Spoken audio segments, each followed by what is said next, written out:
My wife kept saying Matthew would never do that. I asked why she didn't marry him. Turns out there was a reason. I have been married to my wife Laura for 4 years. No kids because she wanted to focus on her career first. She's a high school English teacher and I'm an operations manager at a manufacturing plant in Ohio. On paper, we're the stable couple everyone envies. Good jobs, nice house, active social life. But there's been this thing. This constant, gnawing thing that I've tried to ignore for years. My wife compares me to her ex-fiancé, constantly. His name is Matthew. They were engaged years ago but called it off before the wedding. Laura told me early in our relationship that he was more romantic and wrote poetry for her. I thought it was just nostalgia, you know. Everyone has that one ex they remember fondly, except it didn't stop there. When I installed our dishwasher myself and it leaked a bit, Laura said, Matthew could do this kind of stuff without calling anyone. He was really handy. When I forgot her mom's birthday one year, I got, Matthew never forgot important dates. You're just not as thoughtful. When I had to work late during a big equipment installation and production line reconfiguration, she hit me with, Matthew always knew how to balance work and life. He made me feel like I was his priority. I remember that one specifically because I'd been working 60-hour weeks to make sure we didn't miss our quarterly production targets during the changeover. Jobs were literally on the line, but apparently Matthew would have found a way to do it all with time left over for date nights. And the financial stuff, Jesus. When I suggested we cut back on eating out to save for a potential down payment on a rental property, Laura said, Matthew always had such clear financial plans. I never had to worry about money with him. This was after I'd shown her a detailed spreadsheet of how we could save an extra $15,000 a year. Apparently Matthew's financial plans were better, though I'm not sure how since they never actually bought a house together. It's been like this for 4 years. Every mistake I make, every little thing I do wrong, Matthew would have done it better. Matthew would have remembered. Matthew would have planned ahead. Matthew would have been more thoughtful. I've tried talking to her about it. Multiple times, I'd say, honey, it really hurts when you compare me to your ex. It makes me feel like I'm not good enough. And she'd respond with, you're being too sensitive. I'm just using examples to help you understand. Or, I'll try to stop, and then 2 weeks later we're back to Matthew this, Matthew that. But I loved her. I kept thinking maybe I needed to be better, do more, try harder. So here's what happened last weekend. We had a game night with 2 other couples, our close friends Mike and Jen, and Paul and Amy. I'd spent the whole day cleaning the house, making homemade lasagna from scratch and setting up the board games. I was actually proud of the effort I put in. We were playing this game where you say most likely to, and everyone votes. Laura said most likely to forget an anniversary, definitely Nate. Matthew never forgot that stuff. There was this awkward laugh from everyone. I said nothing. Then we sat down to eat. Laura took one bite of my lasagna and said, this is good, babe, but you know who made the most amazing lasagna? Matthew. He had this special Italian layering technique his grandmother taught him. And something in me just snapped.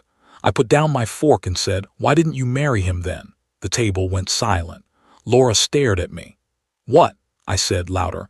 If Matthew was so perfect at everything, why didn't you marry him?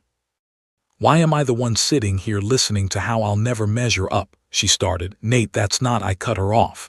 Oh wait, I remember now, because he didn't want to marry you either. You could have heard a pin drop. Mike and Paul looked at their plates. Jen's eyes were huge. Amy grabbed her wine glass and turned away. Laura's face went white, then red. You're disgusting. How dare you? I said, I've lived for 4 years being told I'm second place to a man who dumped you. A man you worship like he's perfect, when the reality is he saw something that made him run. And I've been here, playing husband to someone who married me because I was available, not because she actually wanted me. Laura started crying and said, I can't believe you'd say this in front of our friends. She grabbed her phone, called an Uber, and left for her mom's house within 20 minutes. Our friends sat there in shock. Mike eventually said, dude, but didn't finish the sentence. They left soon after, the vibe completely destroyed. I sat alone with my cold lasagna and realized I'd just blown up my marriage in front of witnesses. But honestly, I meant every word. I'm tired of being compared to a ghost. I'm tired of feeling like a consolation prize. Laura texted me at 2 a.m. I'm staying at Mom's. You owe me an apology. We can't move forward until you apologize for humiliating me. I haven't responded. I don't know what to do. Part of me wants to apologize just to keep the peace. But another part of me, the part that's been slowly dying for 7 years, is screaming that I have nothing to apologize for. Reddit, am I the asshole here? Or did I finally say what needed to be said? Edit, holy shit, I didn't expect this many responses. Reading through comments now. A lot of you are asking if Laura and Matthew still talk. I honestly don't know, but now that you mention it. Some of you are right, I should have left years ago. I guess I kept hoping things would change. Update 1, posted 5 days later. Hey everyone, Nate here again. You guys were right about a lot of things and wrong about others, but mostly right in ways I didn't want to admit. So after my last post, Laura stayed at her mom's house for 3 days. I got bombarded from her family almost immediately. Her mom called me the next morning and said, "You made my daughter cry all night. A real man apologizes even when he's not wrong, just to keep the peace." I asked her if Laura had mentioned the 4 years of comparisons. She said, "Those are just memories, not attacks. You're being insecure." Then she hung up. Laura's younger sister Megan sent me a long text about how I'm clearly insecure and shouldn't blame my wife for my own inadequacy. She said if I was more confident and actually as good as Matthew, I wouldn't be bothered by a few harmless comments. That one stung, not gonna lie. Laura came back to the house after 3 days and she came with an ultimatum. She said she'd be willing to work on the marriage if and only if I apologized for what I said at the game night. She framed it as me publicly humiliating her and being cruel. I told her I wouldn't apologize for stating the truth. I said, "You've never apologized for 4 years of making me feel inadequate. Not once." She said, "Matthew is part of my past. You need to accept that." And here's where I started paying attention to details I'd ignored before. I said, "If he's just your past, why do you know he moved to Seattle? Why do you know his salary increased last year? Why do you know he got a golden retriever?" Her face changed. She tried to recover and said, I don't know those things, you're making stuff up." But I wasn't.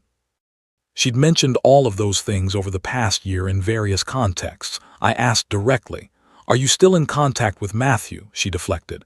"That's not the point. You can't control who I talk to. This is about you being insecure."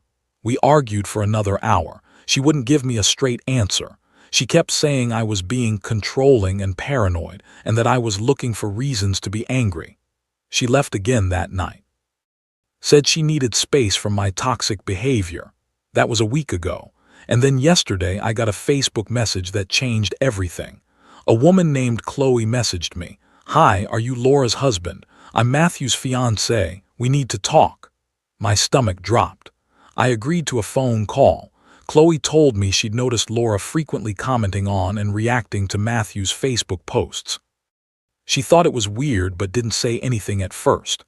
Then Laura started sending DMs to Matthew, long ones, about her marriage, about me, about regrets. Qley showed me screenshots. I'm not going to post them here, but the gist. Laura told Matthew she was in an unhappy marriage with a man who doesn't measure up. She wrote, "If I hadn't settled, it would have been us walking down the aisle. And sometimes I think I married the wrong man." There was one message where she said, "I look at him and wonder what would have happened if you and I had just worked a little harder. We were so close to perfect." She painted me as controlling, jealous, and prone to angry outbursts, none of which is true. She told him I monitored her phone. I didn't. Isolated her from friends. I encouraged her girls' nights and made her feel small, rich, coming from someone who spent years telling me I wasn't good enough. She was building a narrative to justify her venting to her ex. She was positioning herself as the victim of a bad marriage to gain sympathy from the man she clearly still wanted. Matthew's responses were diplomatic but didn't shut it down hard enough in my opinion. Stuff like, "That sounds difficult. We were young. It's complicated." Not exactly encouraging her, but not exactly discouraging her either. There was one message where he said, "I hope things get better for you. which Laura apparently interpreted as him caring deeply about her situation. Qley sent me everything. Screenshots spanning 3 months of messages. She said, "I'm not okay with my fiancé being someone else's emotional support for bashing her husband. You deserve to know. I'd want someone to tell me." Her voice was shaking when we talked. She was angry and hurt, but she was also kind to me. She said, "I don't think you're any of the things she said you were. I think she needs professional help." I thanked her. I really did. That took guts. She could have just confronted Matthew and left it at that. But she thought about me, a stranger, and made sure I knew the truth. So now I know. It's not just that Laura compared me to Matthew for 7 years. She's been actively maintaining contact with him, lying to me about it, and portraying me as the villain in her little fantasy where she should have married the poet who got away. I haven't confronted Laura yet with this information. I'm gathering everything first. I've backed up our financial documents. I've started looking into what divorce might look like. I don't want to save this marriage anymore. I'm done trying to compete with a ghost. I'm done trying to be good enough for someone who's decided I never will be. The lawyer I consulted, I already called one, said my case is pretty straightforward. The house is in my name from before we were married. No kids. She makes decent money as a teacher. He said if I have proof of emotional infidelity and her misrepresenting me to others, it strengthens my position even more. I'm not angry anymore. I'm just tired. More updates to come, I'm sure. Update 2, posted 2 weeks later back again. Things have moved fast, and there's a plot twist I genuinely didn't see coming. First, after the lawyer meeting, I realized I'd been walking on eggshells for years with Laura, but now I needed that same caution for different reasons. So I confronted her. I printed out every single screenshot Qley sent me, over 20 pages. When Laura came by the house to pick up some clothes, I laid them out on the kitchen table. I said, "Before you leave, I want you to look at these." She glanced down, saw Matthew's name, and her face went pale. She immediately said, "How did you get those? That's a violation of my privacy," I said calmly. "These came from Matthew's fiancé. Because while you were complaining about me to your ex-fiancé, you were also helping to wreck their relationship. She had every right to send these to me." Laura started scrambling. "It's not what it looks like. I was just venting. I never cheated." I cut her off. "You told him you married the wrong man. You said if you hadn't settled, you'd have walked down the aisle with him.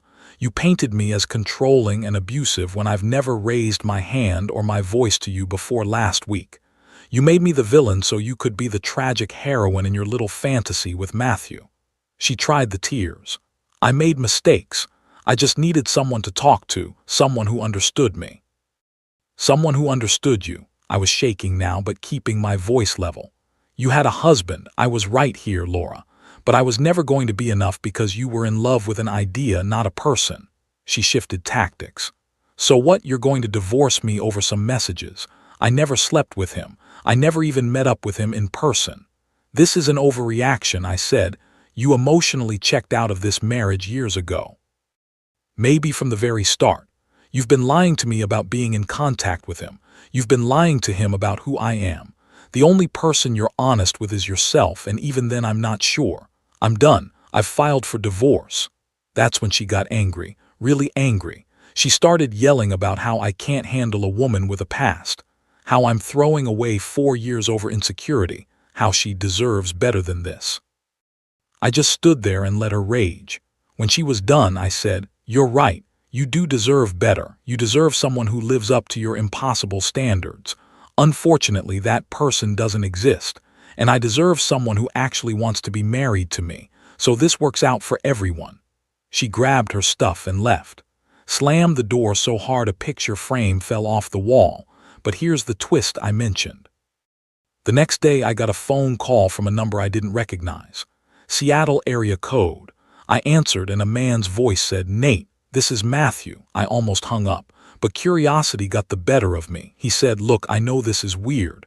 Qley told me she sent you those screenshots. I want you to know I wasn't trying to pursue your wife or break up your marriage." I said, "You didn't exactly shut her down either." He sighed. "You're right. I should have. I was trying to be diplomatic and it backfired, But that's not why I'm calling. I'm calling because Qley and I were talking about Laura's patterns and I realized something you need to know. What's that? Laura did the exact same thing to me. I didn't understand at first. He explained. When Laura and I were together, she constantly compared me to her ex before me, guy named Mark. He was apparently more thoughtful, more emotionally available, better at communication. Mark would have understood this. Mark never made me feel this way. It went on for 2 years. That's why I ended the engagement. I felt like I'd been punched in the gut. She had a pattern. Yeah, I thought it was just her being hung up on an ex, but now I see it differently. She builds up whoever isn't there into this perfect person, then uses that to tear down whoever is there.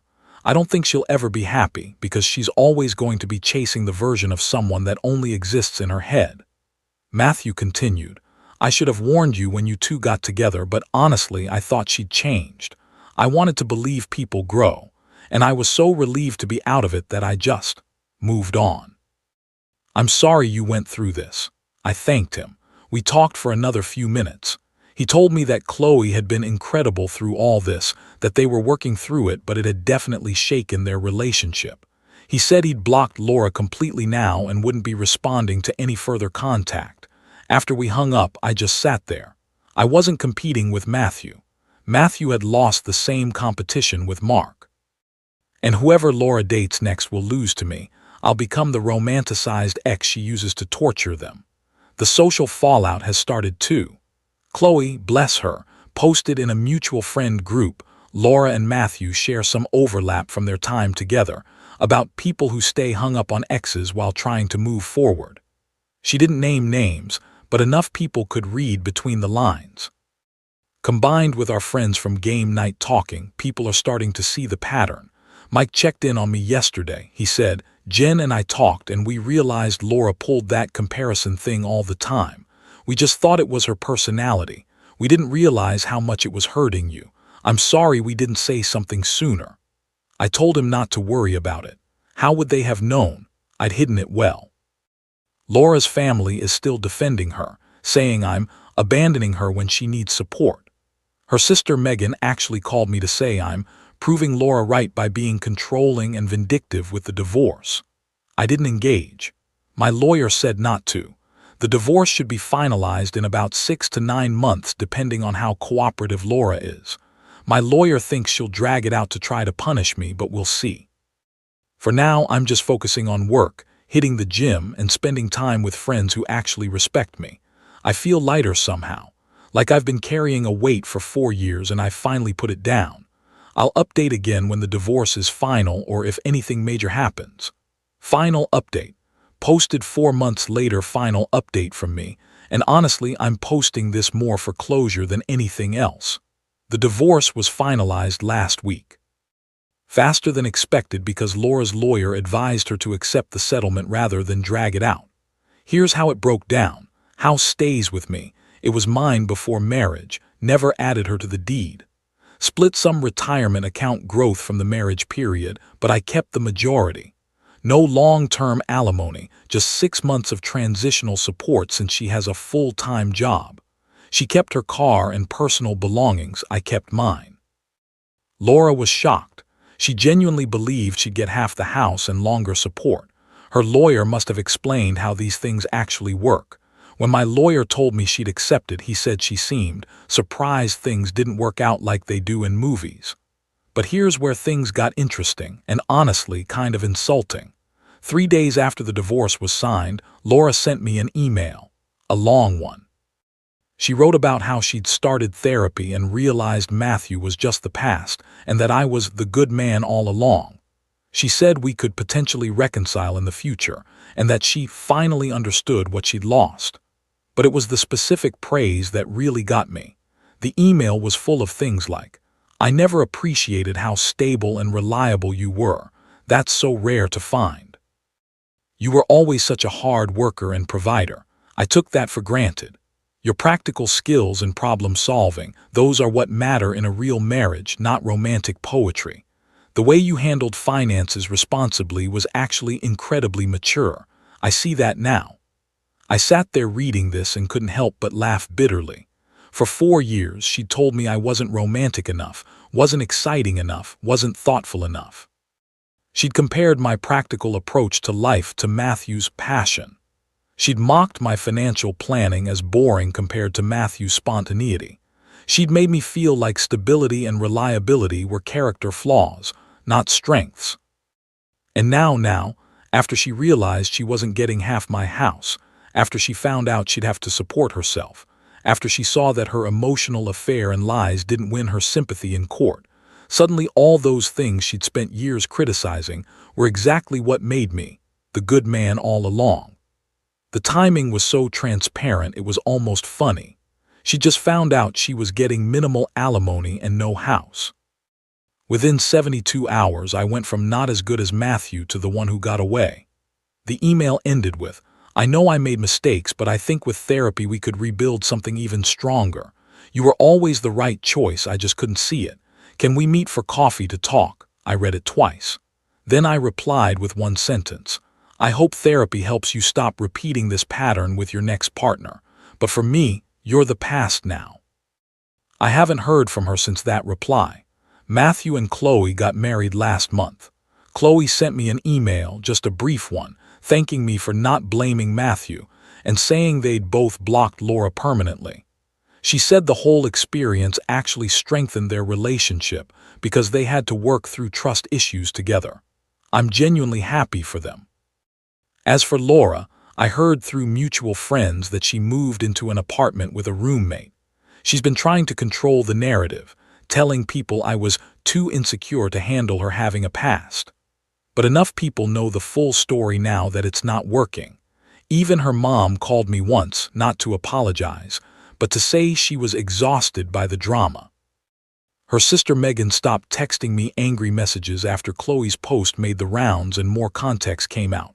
Now for me, I've started hosting friends again. Had Kyle, Mike, and Paul over for dinner last Friday. I made pasta, a carbonara that Laura once told me was nothing like the authentic one Matthew learned to make in Italy. Everyone raved about it. Kyle joked, "Man, I bet even Matthew would ask for this recipe." And I laughed. Actually laughed. It was the first time hearing Matthew's name didn't make my chest tight. I'm not dating yet. I'm not ready. But I'm not opposed to it eventually. My therapist says I need to work on recognizing green flags versus red flags, on not settling for someone just because they're available. Fair point. Though Mike's wife Jen has already tried to set me up with her coworker. I politely declined for now, but I appreciated the thought. The house feels different now. Lighter. I've been slowly redecorating, got rid of the couch Laura picked out that I never liked, painted the guest room a deep blue that I wanted. She always said blue was too dark. Hung up some movie posters in my office that she thought were juvenile. Put my gaming PC back in the living room instead of hiding it in the basement. Small things that make it feel like mine again. Like I'm allowed to exist in my own space without apologizing for who I am. Last night, I was thinking about everything and I realized something. For 7 years, I thought I was competing with one man, with Matthew specifically. I thought if I could just be better than him, Laura would finally be satisfied. But I wasn't competing with Matthew at all. I was competing with an impossible ideal that existed only in Laura's head. A person who couldn't exist because no real human being is perfect. Matthew lost that competition with Mark. I lost it with Matthew. Her next partner will lose it with me. The only winning move was to stop playing the game. Thanks, Reddit, for opening my eyes when I was too deep in it to see clearly. You guys probably saved me years of additional misery. I'm doing okay. Better than okay, actually. I'm remembering who I was before I spent every day trying to measure up to a ghost. And that guy, he's pretty decent.